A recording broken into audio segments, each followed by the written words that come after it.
Back in 2009, I was a 14-year-old boy. My parents trusted me a lot, maybe too much.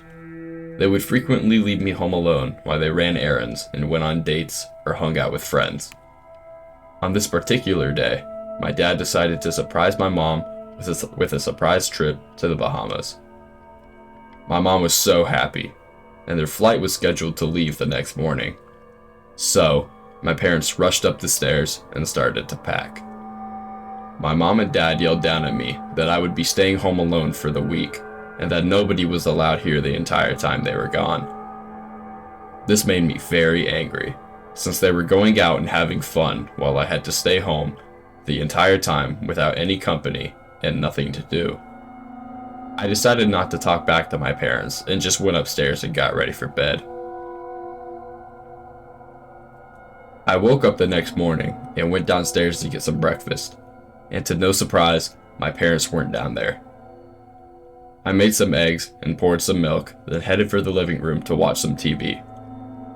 I forgot to mention this, but I'm an only child, so staying at home by yourself for 5 days is pretty unnerving. Anyways, I finished my breakfast and headed upstairs to play some video games. About 3 hours go by, and I was still playing my game, trying to get this item that I've been worked so long for. Then at around 11:20 a.m., my doorbell rang. I got up to answer it. My parents always told me to look into the peephole before answering the door, so I looked through the peephole. I saw a man, rather tall, with a messy beard and black sunglasses. I really didn't want to open this door, but figured maybe he was someone my parents knew and they were sending him over to check on me. I opened the door and greeted the man. He looked very nervous and started kind of rocking back and forth. He asked me if he could use our bathroom. I didn't know what to say. For one, I didn't know this guy. Inviting him into my house could be very dangerous. My parents told me never to let anybody into our house, so that's exactly what I did. I told him he couldn't come in and wished him a good day. He started screaming and cursing at me outside the door. Then he started beating on the door. Soon, he left though. But while he was walking away, he was mumbling these phrases I couldn't understand. I called my mom to tell her about it, but the call rang 2 times, then went to voicemail. She hung up on me. Are you serious? My own mother hangs up on me. I called my dad, and the same thing happened. I got so mad at them, I blocked both of their numbers. Around 2 hours pass, and I am doing my homework on algebra, when I get another knock on my door. I sigh and feel a little scared as I walk to the downstairs, to the door. I silently look through the peephole. I fall back in terror as I see 4 men standing on my porch with extremely wide smiles. I let out a loud gasp. They most definitely heard it because they started laughing so loud it hurt my ears. I ran upstairs, grabbed my phone, and locked myself in the bathroom. I hid inside the cabinet under the sink and dialed 911. The operator picked up and asked me what was going on. I told them 4 men were outside my house trying to break in. She told me she would dispatch officers to my location. She asked me to stay on the line, but I couldn't risk the audio from their end of the call to come through and give away my location. So, I hung up. Right as I hung up, I heard glass shattering downstairs. My heart dropped and I started to tear up a little bit, but I stayed calm and quiet. I heard footsteps that sounded like they were moving at insane speeds downstairs. I thought to myself that today is the day I die. I'd never see my family again. That's it. Then I hear footsteps coming upstairs, followed by sinister laughing. I heard doors being opened with aggression and things being broken. Then, I heard the bathroom door open. Silence. I hear nothing. Suddenly, out of nowhere, I heard the sudden cracking of bones. The kind of cracking you hear when you crouch down in a low position when you haven't been moving your legs for a while. I knew one of them was right outside the cabinet. I then heard faint giggles. I started to cry, but still remained calm. The cabinet door started to open very slowly. I'm done for. Then I heard the sound of heavy footsteps downstairs. I heard, "SFPD, come downstairs right now," in a very demanding voice. Then a man outside the cabinet giggled and said that they would be back before I heard a whoosh of air outside the door, which made me think he darted away. The police eventually found me and comforted me. They took me to the station, and of course it was followed by questions. I answered them all to the best of my ability, but it didn't help the police to be able to find them.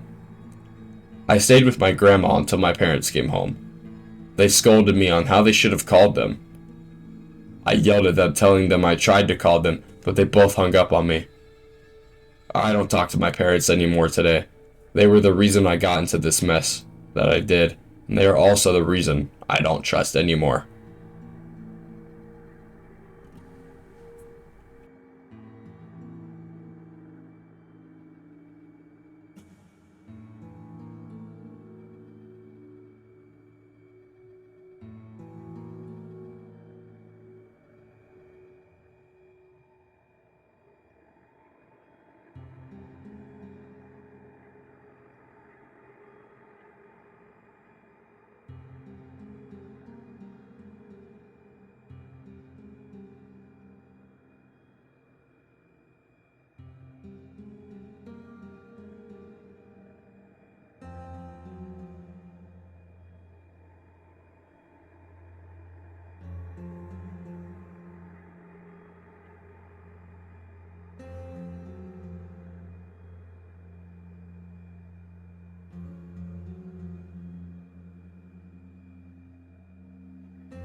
My parents have never let me stay home alone.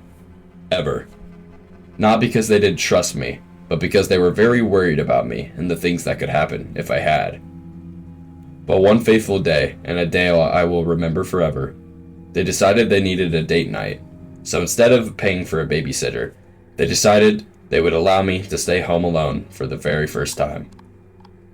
They left pretty late, at around 11:30 p.m. They told me they were going to be back home at around 3 a.m. I agreed happily as this was my first time being left home alone.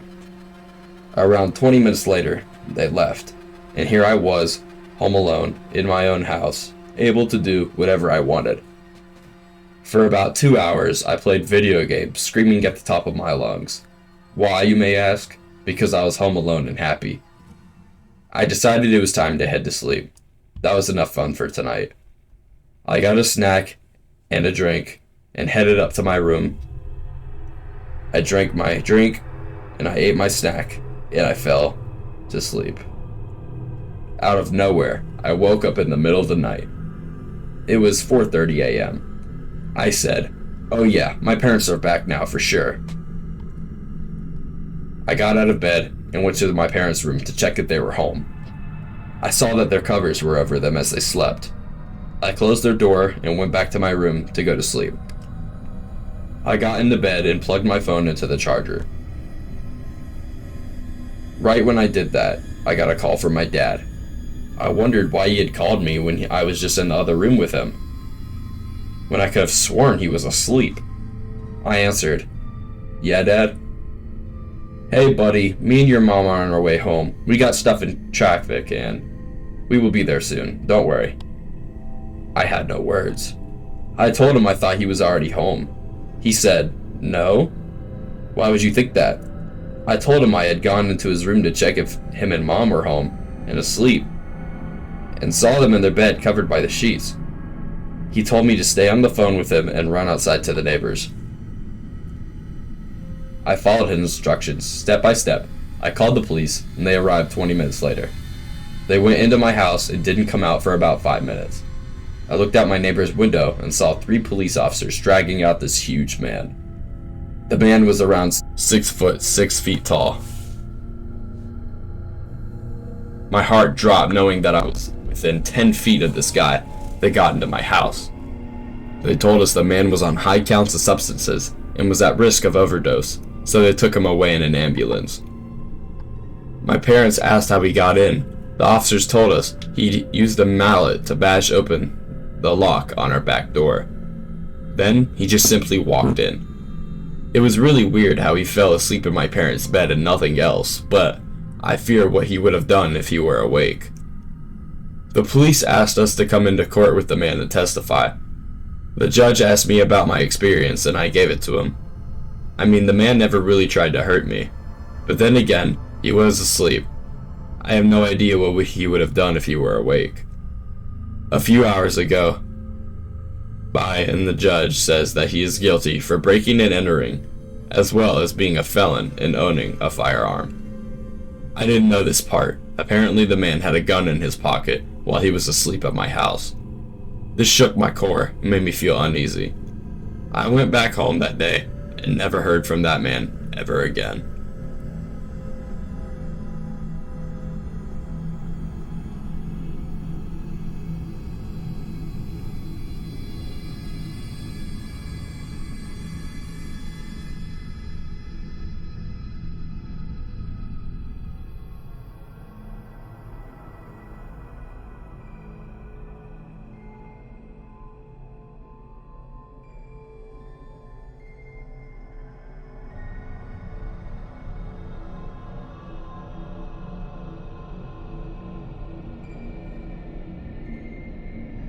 One night, I was asked to watch over one of my dad's friends' houses while he went on a business trip.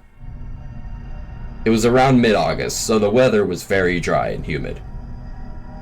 My dad picked me up from where I worked and drove me to his friend's house. My dad pulled up, and I got out of the car as he drove off. I looked at the house. I noticed that it was very beautiful, and that there seems to be nothing wrong with it. The only thing I thought was unnerving, that all of the lights in the house were on. This unnerved me because the man wouldn't just leave all the lights in the house on while he was gone. I messaged him and he told me that he just forgot to turn off the lights. I sighed a sigh of relief as I went upstairs to his bedroom. He told me I could sleep up there and that if I ever got bored I could play on his PS5 that he had hooked up.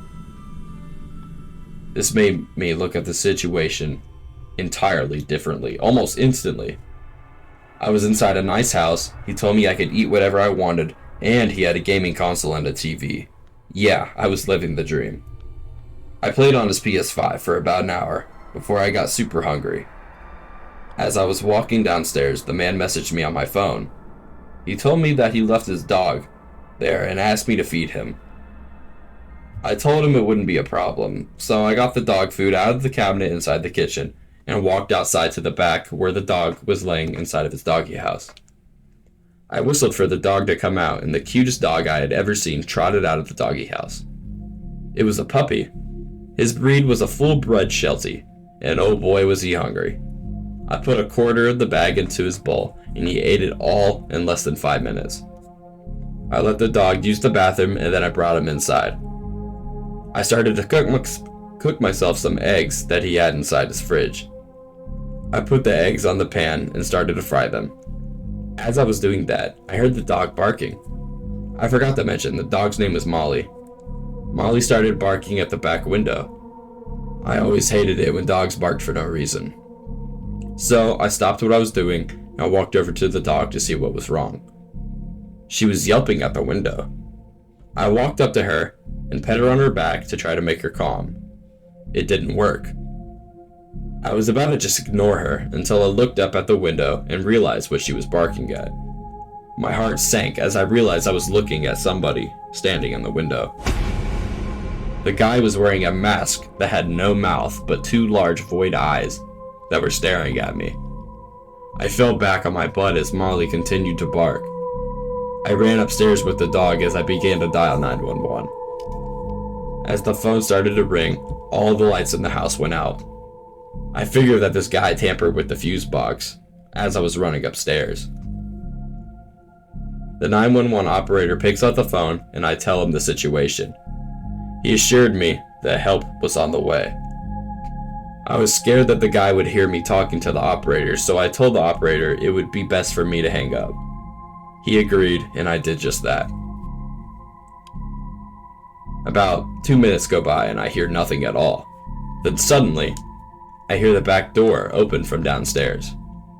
I'm an idiot. I forgot to lock the back door when I came in from feeding Molly. I slowly started to hear footsteps coming upstairs. They were very heavy and slow, that I thought every second he took was 5 years between. Just then, Molly started to bark and squeal so loudly that the man could easily pinpoint where we were. I tried my best to hold Molly's mouth shut, but she just kept barking.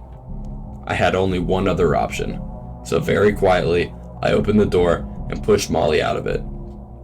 It was a terrible thing to do, but it's all I could think of. I kept hearing the slow footsteps go up the stairs, and Molly's barking mixed with it. This lasted for about 5 seconds, when suddenly... silence. I couldn't hear anything anymore.